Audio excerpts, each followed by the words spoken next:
ನೀರಲ್ಲಿ ಪರಾಗಸ್ಪರ್ಶ ಆಗುವಂಥದ್ದು ಇರ್ತದೆ, ಗಾಳಿಯ ಮುಖಾಂತರ ಆಗ್ತದೆ, ಆನಂತರ ದುಂಬಿಗಳು ಜೇನು ನೊಣಗಳ ಮುಖಾಂತರ ಆಗ್ತದೆ.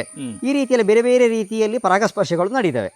ಈ ಶಂಖಪುಷ್ಪ ಅಂತ ಹೂವಿನಲ್ಲಿ ಅಥವಾ ಕೆಲವು ಹೂಗಳಲ್ಲಿ ಇದೇ ಬಣ್ಣವನ್ನು ಅದು ಹೋಲುವುದಿಲ್ಲ. ಯಾಕಂತ ಹೇಳಿದರೆ ನಾವೀಗ ಕ್ರಾಸ್ ಪಾಲಿನೇಷನ್ ಮಾಡಿದ್ದು, ಹೈಬ್ರಿಡೇಷನ್ ಮಾಡಿದ್ದು. ಹೈಬ್ರಿಡಲ್ಲಿ ಅದೇ ಬಣ್ಣ ಮುಂದಕ್ಕೆ ಹೋಗುವುದಿಲ್ಲ. ಯಾಕಂತ ಹೇಳಿದರೆ ಶಂಖಪುಷ್ಪ ಗಿಡ ಬಳ್ಳಿ ಇದು, ಈ ಬಳ್ಳಿಯಲ್ಲಿ ಶಂಖಪುಷ್ಪ ಇದೆ. ಇದರಲ್ಲಿ ಅಂದರೆ ನೀಲಿ ಬಣ್ಣದ ಒಂದು ಶಂಖಪುಷ್ಪ. ಇದು 2 ದಳಗಳನ್ನು ಹೊಂದಿದೆ, ಅಂದರೆ ಡಬ್ಬಲ್ ಶಂಖಪುಷ್ಪ ಅಂತ ಹೇಳ್ತಾರೆ. ಅಂದರೆ ಒಂದು ಹೂವಿನ ಮೇಲೆ ಇನ್ನೊಂದು ಹೂ ಬಂದ ಹಾಗೆ. ಇನ್ನೂ ಕೂಡ ಇದರಲ್ಲಿ ಒಂದು ಪ್ರಯೋಗ ಮಾಡಲಿಕ್ಕೆ ಇದೆ. ಇದರ ಹೆಣ್ಣು ಶಲಾಕಾಗ್ರಹಕ್ಕೆ ಇದರ ಬಿಳಿಯ ಗಂಡು ರೇಣುಗಳನ್ನು ತಂದು ಇದರಲ್ಲಿ ಇನ್ನೊಂದು ಬಣ್ಣ ಬರ್ತದೆ ಅಂತೇಳಿ ಹುಡುಕ್ಲಿಕ್ಕೆ ಇದೆ. ಇದರಲ್ಲಿ ಕಂಪನದಲ್ಲಿ ಇದರ ಅದು ಹೂ ಹೀಗೆ ಆಗಿ ಇರ್ತದೆ, ತಲೆ ಕೆಳಗೆ ಮಾಡಿ ಒಂದು ರೀತಿಯಲ್ಲಿ ನೋಡಿ ಹೂ ಈ ರೀತಿಯಲ್ಲಿ ಇರ್ತದೆ. ಆವಾಗ ಇದು ಕಂಪನ ಆಗುವಾಗ ಇದರ ರೇಣುಗಳು ಇದರ ಶಲಾಕಾಗ್ರಹದ ಮೇಲೆ ಕೂತ್ಕೊಳ್ತವೆ.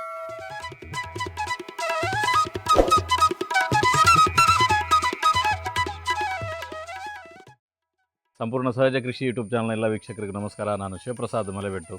ನಾನಿವತ್ತು ನಮ್ಮ ಬೆಳ್ತಂಗಡಿ ತಾಲೂಕಿನ ಸುಲ್ಕೇರಿ ಗ್ರಾಮದ ಪ್ರಕಾಶ್ ಜೋಶಿ ಅವರಲ್ಲಿದ್ದೇನೆ. ಕಳೆದ ತುಂಬ ವರ್ಷದಿಂದ ಹಲವಾರು ವಿಡಿಯೋಗಳನ್ನು ನಮ್ಮ ಚಾನಲ್ನಲ್ಲಿ ಅವ್ರ ಬಗ್ಗೆ ಹಾಕ್ತಾ ಇರ್ತೇವೆ. ಇವತ್ತು ನಾನು ನಿಮಗೊಂದು ಸಂಗತಿ ತೋರಿಸ್ತೇನೆ. ನೋಡಿ, ಮೆಣಸುಗಳಲ್ಲಿ ಬೇರೆ ಬೇರೆ ವಿಧದ ಮೆಣಸುಗಳು ನೀವು ಕಾಣ್ತೇವೆ.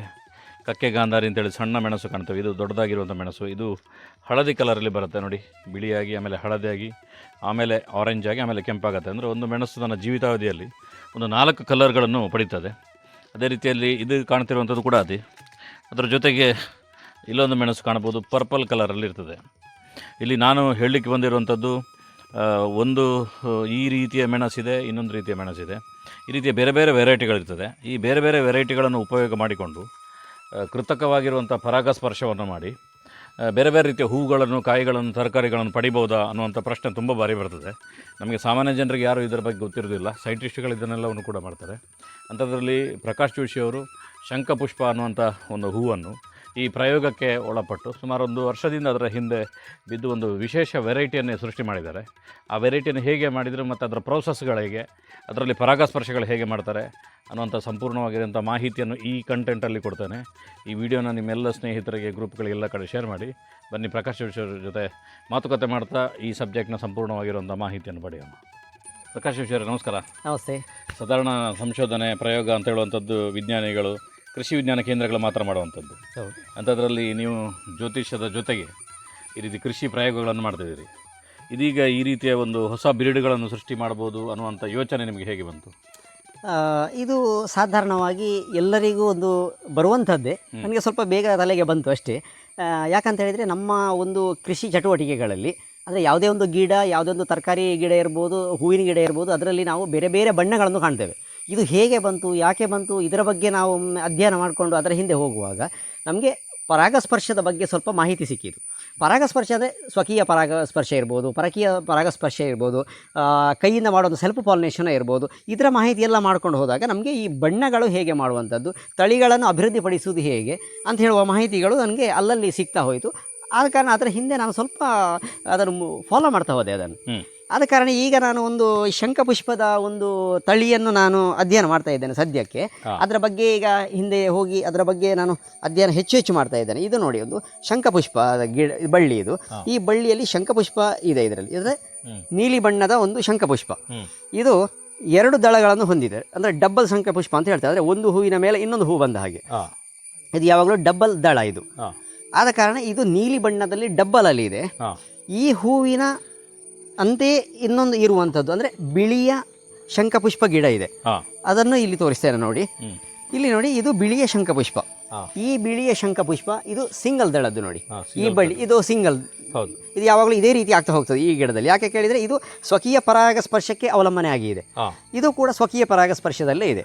ನಾವೀಗ ಏನು ಮಾಡುವಾಗ ಅಂತ ಹೇಳಿ ಕೇಳಿದರೆ, ಇದು ಸಿಂಗಲ್ ದಳ ನೋಡಿ, ಇದು ಸಿಂಗಲ್ ಅಂತೇಳಿ ಕಾಣ್ತದೆ.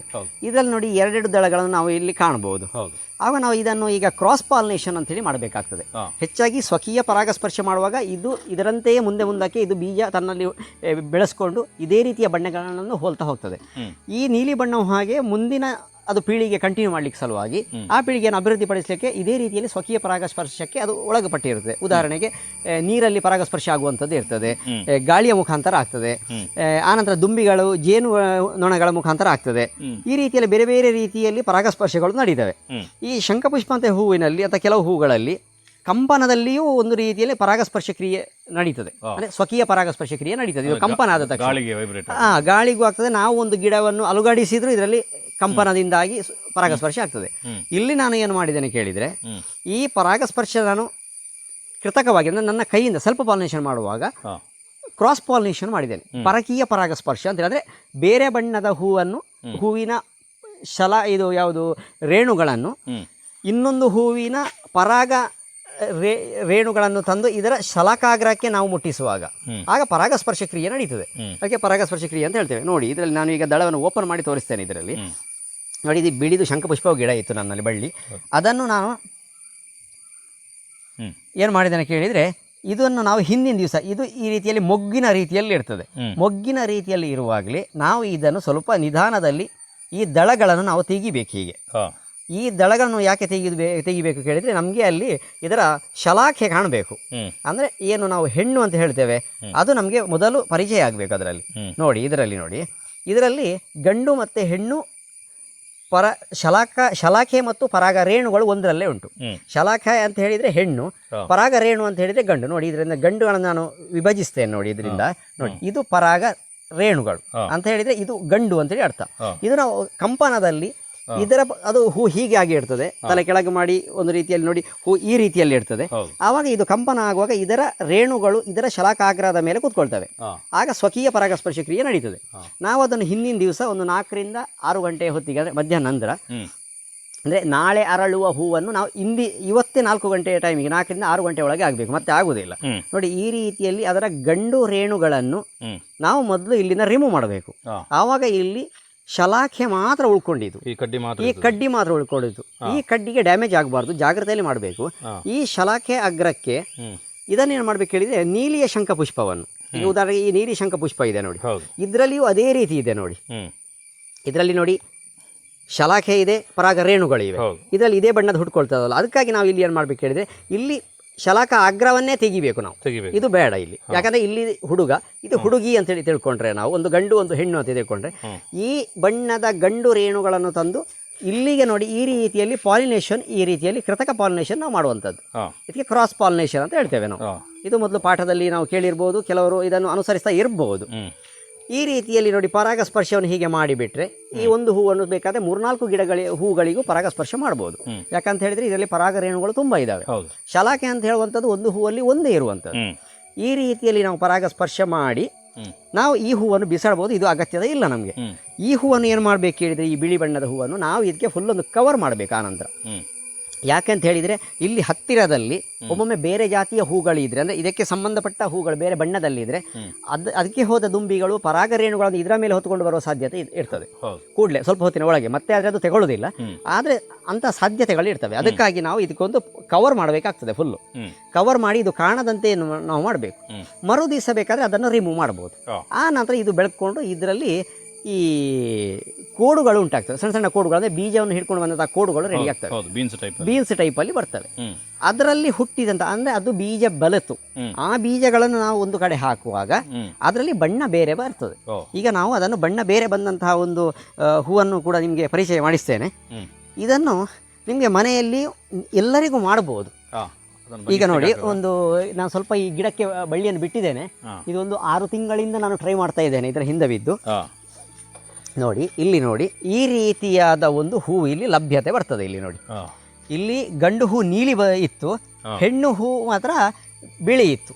ಆದರೆ ಇಲ್ಲಿ ಡಬ್ಬಲಲ್ಲಿ, ಅಂದರೆ ಗಂಡು ಪರಾಗ ರೇಣುಗಳು ಏನು ಬಣ್ಣದಿಂದ ಹೊಂದಿದ್ದಾವೆ ನೀಲಿಯಿಂದ, ಆ ನೀಲಿಯ ಬಣ್ಣ ಇಲ್ಲಿ ಕಡಿಮೆ ಬಂದರೂ ಕೂಡ, ಬಿಳಿ ಸ್ವಲ್ಪ ಜಾಸ್ತಿ ಬಂದರೂ ಕೂಡ, ಇಲ್ಲಿ ಡಬ್ಬಲ್ ದಳ ಅಂತ ಹೇಳಿ ಏನು ಹೇಳ್ತೇವೆ, ಇದು ಗಂಡಿನ ಪರಾಗ ರೇಣಿಂದ ಆ ಬಣ್ಣದಿಂದ ಜಾಸ್ತಿ ಬಂದಿದೆ. ಇಲ್ಲಿ ಸಿಂಗಲ್ ದಳ ಇಲ್ಲಿ ಬರಲಿಲ್ಲ. ಇನ್ನೂ ಕೂಡ ಇದರಲ್ಲಿ ಒಂದು ಪ್ರಯೋಗ ಮಾಡಲಿಕ್ಕೆ ಇದೆ. ಇದರ ಹೆಣ್ಣು ಶಲಾಕಾಗ್ರಹಕ್ಕೆ ಇದರ ಬಿಳಿಯ ಗಂಡು ರೇಣುಗಳನ್ನು ತಂದು ಇದರಲ್ಲಿ ಇನ್ನೊಂದು ಬಣ್ಣ ಬರ್ತದೆ ಅಂತೇಳಿ ಹುಡುಕ್ಲಿಕ್ಕೆ ಇದೆ ಇದರಲ್ಲಿ. ಅಂದರೆ ಇದನ್ನು F1 ತಳಿ ಅಂತೇಳಿ ನಾವು ಹೇಳ್ತೇವೆ. ಇದರಲ್ಲಿ ಈ ರೀತಿಯಾಗಿ ನಮಗೆ 7 ತಳಿಗಳನ್ನಾಗಿ ಮಾಡ್ತಾ ಹೋಗ್ಬೋದು. 7 ಬಣ್ಣದಿಂದ ಕೂಡಿದಂಥ ಹೂಗಳನ್ನು ರೆಡಿ ಮಾಡ್ಬೋದು. ಉದಾಹರಣೆಗೆ ಈ ರೀತಿಯಾದ ಒಂದು ಹೂಗಳನ್ನು ಮಾಡಿ ನಾವು ಈ ರೀತಿಯಾದ ಕೋಡುಗಳನ್ನು ಇದರಲ್ಲಿ ಪಡಿಬೋದು. ನೋಡಿ, ಇದರಲ್ಲಿ ಕೋಡುಗಳು ಇದಾವೆ ನೋಡಿ. ಹೌದು. ಈ ಕೋಡುಗಳನ್ನು ನಾವು ಬೀಜಕ್ಕೆ ಮತ್ತೆ ಬೀಜಕ್ಕೆ ನಾವು ಬಳಸಿದಾಗ ಏನಾಗ್ತದೆ ಕೇಳಿದರೆ ಇದೇ ಬಣ್ಣವನ್ನು ಅದು ಹೋಲುವುದಿಲ್ಲ. ಯಾಕಂತ ಹೇಳಿದರೆ ನಾವೀಗ ಕ್ರಾಸ್ ಪಾಲಿನೇಷನ್ ಮಾಡಿದ್ದು, ಹೈಬ್ರಿಡೇಷನ್ ಮಾಡಿದ್ದು. ಹೈಬ್ರಿಡಲ್ಲಿ ಅದೇ ಬಣ್ಣ ಮುಂದಕ್ಕೆ ಹೋಗುವುದಿಲ್ಲ. ಯಾಕಂತ ಹೇಳಿದರೆ ಅದರಲ್ಲಿ ಹುಟ್ಟಿದಂತಹ ಈ ಬೀಜಗಳು ಏನಿದ್ದಾವೆ ಇದರಲ್ಲಿ ಈ ತಾಯಿಯ ಗುಣವನ್ನು ಸ್ವಲ್ಪ ಅಥವಾ ತಂದೆಯ ಗುಣವನ್ನು ಕಳ್ಕೊಳ್ತದೆ ಅದು. ಅದಕ್ಕಾಗಿ ಇದೇ ಬಣ್ಣದ ಹೂ ಬರಬೇಕಾದ್ರೆ ನಿಮಗೆ ಮತ್ತೆ ಇದೇ ರೀತಿಯ ಪಾಲಿನೇಷನ್ ಮಾಡ್ತಾ ಇರಬೇಕಾಗ್ತದೆ.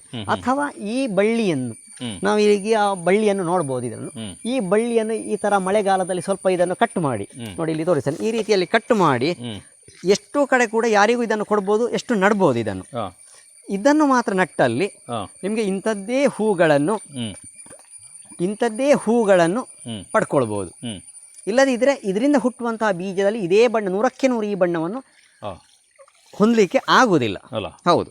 ಆದ ಕಾರಣ ನಾವು ಇಂಥ ಬಣ್ಣಗಳನ್ನು ಬೇರೆ ಬೇರೆ ರೀತಿಯಲ್ಲಿ ಮಾಡ್ಬೋದು. ಇದು ಉದಾಹರಣೆಗೆ ಕೆಲವರು ಕ್ವಶನ್ ಬರ್ಬೋದು, ಇದು ನೀವು ಇಷ್ಟು ಕಷ್ಟಪಟ್ಟು ಯಾಕೆ ಮಾಡ್ತೀರಿ? ಇದನ್ನು ನಿಮಗೆ ನಮ್ಮ ಮನೆಯಲ್ಲಿ ಇಂಥದ್ದು ಹೂಗಳು ಇದ್ದಾವೆ, ಪರಾಗಸ್ಪರ್ಶ ಮಾಡ್ತವೆ, ನೀವು ಯಾಕೆ ಕಷ್ಟಪಡೋದು ಅಂತ ಹೇಳಿದರೆ ಕೇಳ್ಬೋದು ಕೆಲವರು. ಇದು ಸ್ವತಂತ್ರವಾಗಿ ಒಮ್ಮೊಮ್ಮೆ ಹತ್ತಿರ ಬೇರೆ ಬೇರೆ ಜಾತಿಯ ಹೂಗಳು ಇರುವಾಗ, ಅಂದರೆ ಒಂದೇ ತಳಿಗೆ ಸೇರಿದಂತಹ ಬೇರೆ ಬೇರೆ ಬಣ್ಣದ ಹೂಗಳು ಇದ್ದರೆ ಆವಾಗ ಏನಾಗ್ತದೆ ಕೇಳಿದರೆ ತನ್ನಷ್ಟಕ್ಕೆ ಈ ಹೂಗಳು ಈ ರೀತಿಯಲ್ಲಿ ಬರ್ತವೆ ಕೆಲವು ಮನೆಗಳಲ್ಲಿ. ಆದರೆ ಇದು ಕಂಟಿನ್ಯೂ ಈ ಬಣ್ಣ ಹೋಗುವುದಿಲ್ಲ. ನಾವು ಇದನ್ನು ಕಂಟಿನ್ಯೂ ಮಾಡಬೇಕಾದ್ರೆ ಅಥವಾ ನಮಗೆ ಇನ್ನೊಂದು ಇದರಿಂದ ಬಣ್ಣವನ್ನು ನಾವು ಈಗ ಮಾಡಬೇಕು ಅಂತ ಹೇಳಿದರೆ ಇದಕ್ಕೆ ಇನ್ನೊಂದು ಬಣ್ಣದ ಹೂವನ್ನು ಪರಾಗಸ್ಪರ್ಶ ಮಾಡಿ ಇನ್ನೊಂದು ಮಾಡ್ಬೋದು. F1, F2, F3 ಹೀಗೆ F7 ತನಕ ನಮಗೆ ಮಾಡ್ಬೋದು. ಇದನ್ನು ಕೂಡ ನಮಗೆ ಒಬ್ಬರು ನಮ್ಮ ವಿಡಿಯೋವನ್ನು ನೋಡಿದವರು, ಮೊದಲು ಬೇರೆ ಬೇರೆ ನನ್ನ ವಿಡಿಯೋ ಇದೆ ನೋಡಿ, ಅದನ್ನು ನೋಡಿದವರು ವಿಜ್ಞಾನಿಗಳ ಸ್ವಲ್ಪ ಸಹಾಯವನ್ನು ಪಡ್ಕೊಂಡಿದ್ದೇನೆ. ಅವರು ಸ್ವಲ್ಪ ಮಾಹಿತಿಯನ್ನು ಹೇಳಿದ್ದಾರೆ. ಅವರು ಈ ತಳಿಶಾಸ್ತ್ರದ ಬಗ್ಗೆ ನನಗೆ ಸ್ವಲ್ಪ ಹೇಳಿದ್ದಾರೆ. ಆದ ಕಾರಣ ನನಗೆ ಸ್ವಲ್ಪ ಸುಲಭದಲ್ಲಿ ಇದನ್ನು ಮಾಡಲಿಕ್ಕೆ ಆಯಿತು. ಆದ ಕಾರಣ ಇದನ್ನು ಯಾರಿಗೂ ಮಾಡ್ಬೋದು, ಯಾವ ಸಂದರ್ಭದಲ್ಲಿ ಯಾವ ಬಣ್ಣಗಳಿಂದ ಕೂಡ ಮಾಡ್ಬೋದು. ಇದು ಉದಾಹರಣೆಗೆ ಇದರಲ್ಲಿ ಬೇರೆ ಬೇರೆ ಬಣ್ಣದ್ದು ನಿಮ್ಮ ಮನೆಗಳಲ್ಲಿ ಹೂಗಳು ಇರ್ಬೋದು, ಅದನ್ನು ನೀವು ಪ್ರಯೋಗ ಮಾಡಿ. ಇದರ ಆಸಕ್ತಿ ತುಂಬ ದೊಡ್ಡ ಪ್ರಮಾಣ. ಹೌದು. ನಮ್ಮ ಮನೇಲಿ ಇದೆ ಇದು ತನ್ನಿಂತಾನೆ ಆಗ್ತದೆ ಅಂತ ಹೇಳುವುದನ್ನು ಬಿಟ್ಟು, ಯಾಕೆ ತನ್ನಿಂತಾನೆ ಆಗ್ತದೆ ಕೂಡ ಕೆಲವು ಸಂದರ್ಭದಲ್ಲಿ. ಆದರೆ ನಾವು ಈ ರೀತಿಯಲ್ಲಿ ಕಲ್ತುಕೊಂಡು ಹೋಗುವಾಗ ನಮಗೆ ಹೂವಿನ ಗಿಡ ಮಾತ್ರ ಅಲ್ಲ, ತರಕಾರಿ ಬೀಜದಲ್ಲಿ ಕೂಡ ನಮಗೆ ಹೈಬ್ರಿಡೇಷನ್ ಮಾಡ್ತಾ ಹೋಗ್ಲಿಕ್ಕೆ ಆಗ್ತದೆ. ಅದಕ್ಕಾಗಿ ನಾವು ಈ ಪಾಲಿನೇಷನ್ ಬಗ್ಗೆ ನಾವು ಸ್ವಲ್ಪ ತಿಳ್ಕೊಳ್ಬೇಕು. ಅಲ್ಲಿ ಸ್ವಕೀಯ ಪರಾಗಸ್ಪರ್ಶ ಮತ್ತು ಪರಕೀಯ ಪರಾಗಸ್ಪರ್ಶ ಹೀಗೆಲ್ಲ ಇರ್ತದೆ. ಅದನ್ನು ನಾವು ಅಧ್ಯಯನ ಒಳ್ಳೆದು ಮಾಡ್ತಾ ಹೋದರೆ ನಿಮಗೂ ನನಗಿಂತ ಜಾಸ್ತಿ ಇದನ್ನು ಮಾಡ್ತಾ ಹೋಗ್ಬೋದು. ಇದನ್ನ ಬೆನಿಫಿಟ್ಗಳನ್ನು ನೀವು ಪಡ್ಕೊಳ್ಬೋದು. ಈ ಹೂವನ್ನು ನಾವು ಪರಾಗಸ್ಪರ್ಶ ಮಾಡುವಾಗ ಯಾವುದು, ನಾನು ಇಲ್ಲಿ ನಿಮಗೆ ಏನು ಮಾಡಿದ್ದೇನೆ ಕೇಳಿದರೆ 2 ಹೂವನ್ನು ಕಿತ್ತು ತೋರಿಸಿದ್ದೇನೆ. ಯಾಕೆ ಅಂತ ಕೇಳಿದರೆ ನಿಮಗೆ ಅದು ಸರಿಯಾಗಿ ತೋರಿಸ್ಲಿಕ್ಕೆ ಸಲುವಾಗಿ. ನಾವು ನಿಜವಾಗಿ ಪರಾಗಸ್ಪರ್ಶ ಮಾಡುವಾಗ ಹೀಗೆ ಕೀಳಲಿಕ್ಕಿಲ್ಲ.